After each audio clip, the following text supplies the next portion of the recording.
Ladies and gentlemen, good evening.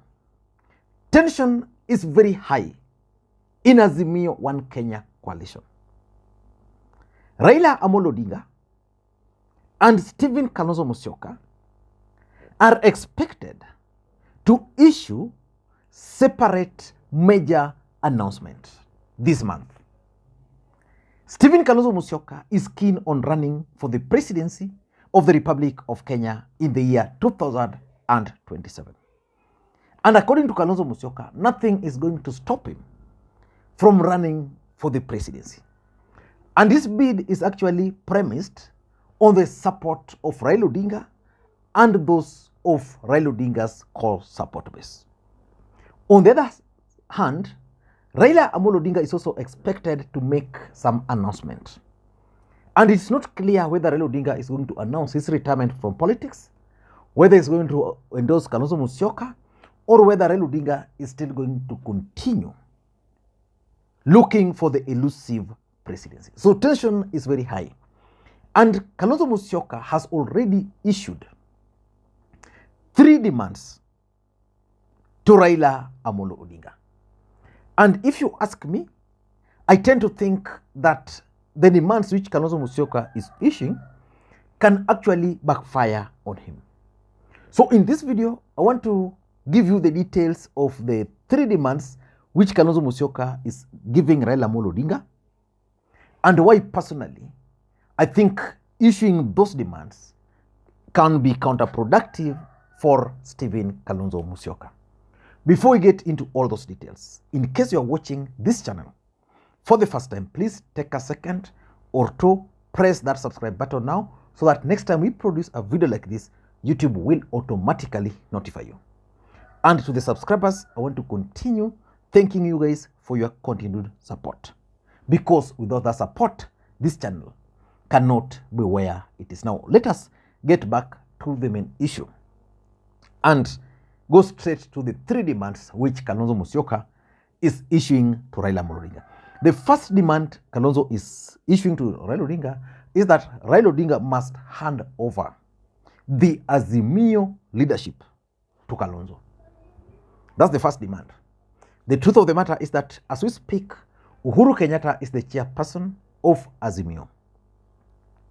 And because of legal issues, Uhuru Kenyatta is supposed to hand over the leadership of Azimio to Raila Odinga. The question which has always been there is who will now then deputize Raila Odinga? Because there's the Martha Karua factor. Martha Karua was Raila Odinga's running mate in the last election, which means ideally if Raila Odinga had become the president, Martha Karua would be the deputy president, and therefore automatically would have been the deputy or the vice chairperson of Azimio. But Kalonzo Musyoka is now telling Raila, who is leaving, please leave with him and leave me with Azimio. I don't know whether that demand will be met or whether it would be working in the interest of Stephen Kalonzo Musyoka. But that's the first demand he is placing on the table. The second demand which Kalonzo Musyoka is placing on the table to Raila Odinga is that Raila must deliver his support base to Kalonzo. Basically, Kalonzo expects Raila to deliver Nyanza to him, coastal region to him, Western Kenya to him. I just want you to try and visualize it in your mind. Is it possible that Raila Odinga can actually dictate to the people of Nyanza to support Kalonzo? Do you think he can dictate to the voters of Western Kenya to vote Kalonzo? Do you think he can dictate to the voters of coastal region to vote for Kalonzo? The truth of the matter is that as much as Raila Odinga has a lot of say on his support base, he cannot just hand them over. Kalonzo Musyoka must be seen to be doing something and generally appeal to the hearts of Raila Odinga support base. But he's expecting Raila Odinga to deliver. The third and the last command which he's making is that he wants Raila Odinga to publicly endorse his bid for the presidency in 2027. So basically, Kalonzo Musyoka wants to begin early campaigns because he wants to follow the tricks which William Ruto followed in the last election. He wants to begin early, mapema ndio best. But the question which I'm asking, would it be in order, for example, for Raila Odinga to endorse Kalonzo Musyoka right now? Personally, if you ask me, Kalonzo should start running right now. But is it the right time for Raila Odinga's endorsement for his bid? Maybe you could advise me. Because for those who've been following this channel, personally, I've always stated that if I were to be given a choice after Raila, the second person I'd vote for is normally Stephen Kalonzo Musyoka. But there is something which I don't like about Kalonzo Musyoka's brand of politics. Now, how do you, as a presidential candidate, issue 3 demands that the leadership must be handed over? If I were Kalonzo, I'd make Raila Odinga the leader of Azimio, not demand the leadership. Make Raila the leader of Azimio, then ask him to support my bid, because it's possible. Uhuru was not a presidential candidate, but he supported Raila Odinga. Then he can make Raila to continue serving as Azimio leader, then lead Azimio to support his bid. By Raila supporting his bid as Azimio leader, automatically he will inherit Raila Odinga's support base. And that would also automatically lead to endorsement.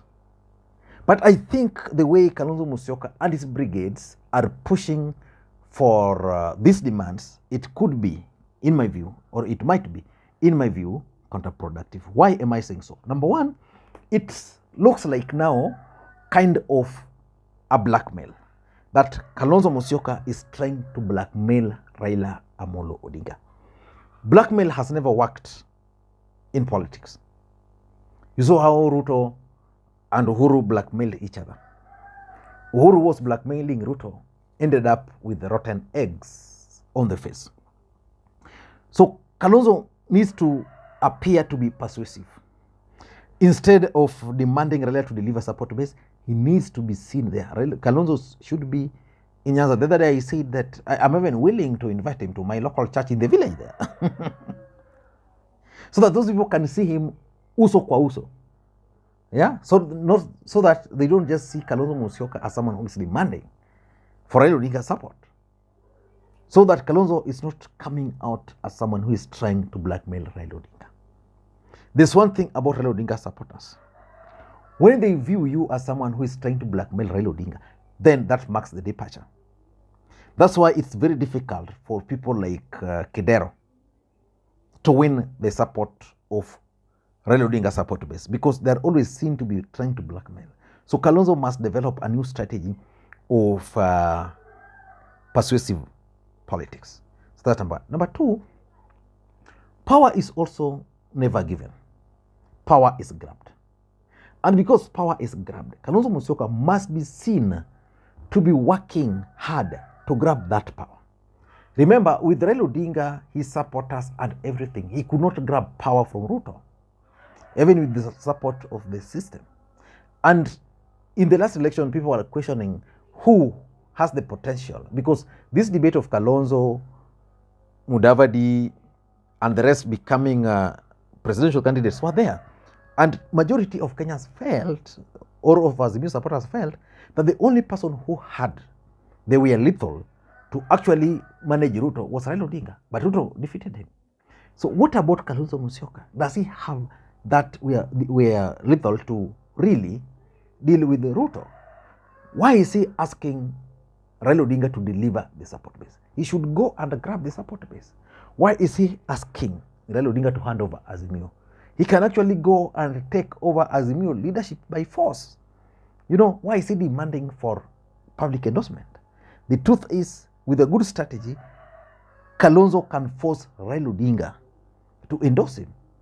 If you followed the politics of this country, Raila Odinga never Kibaki tortured just for the sake of it. Kibaki bullied him into that. Kibaki made it impossible for Raila Odinga to support someone else. So for me, he needs to do that.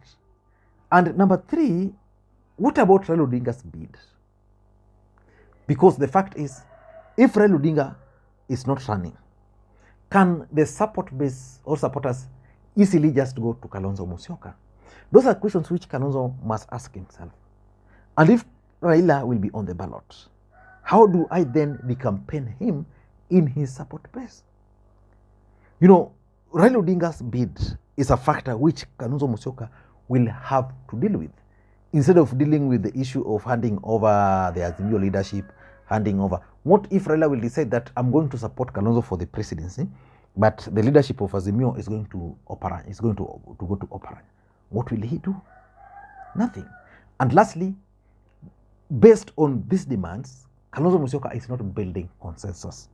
It's normally important in politics to build consensus.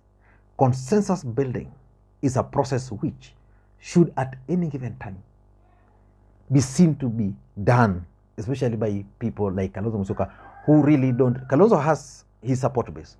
If Kalonzo were to run today, I can assure you, he will secure all the support in Ukambani. He has that support base, but he needs consensus to win the support of Joho, to win the support of Raila, to win. You know, Raila can decide to support Kalonzo, just like Uhuru decided to support Raila in the last election. But because they never built consensus in Jubilee, Raila Odinga ended up losing because Jubilee really did not follow Uhuru Kenyatta. So Kalonzo Musyoka must agree that Raila might heed to all these 3 demands, but without proper consensus, without negotiations, without a strategy, Raila can support him, but his supporters will not. So I don't know what you think, but for me, the demands by Kalonzo Musyoka, for me, are coming at a very long time, and they are likely to be his downfall. Let me hear your thoughts on this. Bye-bye.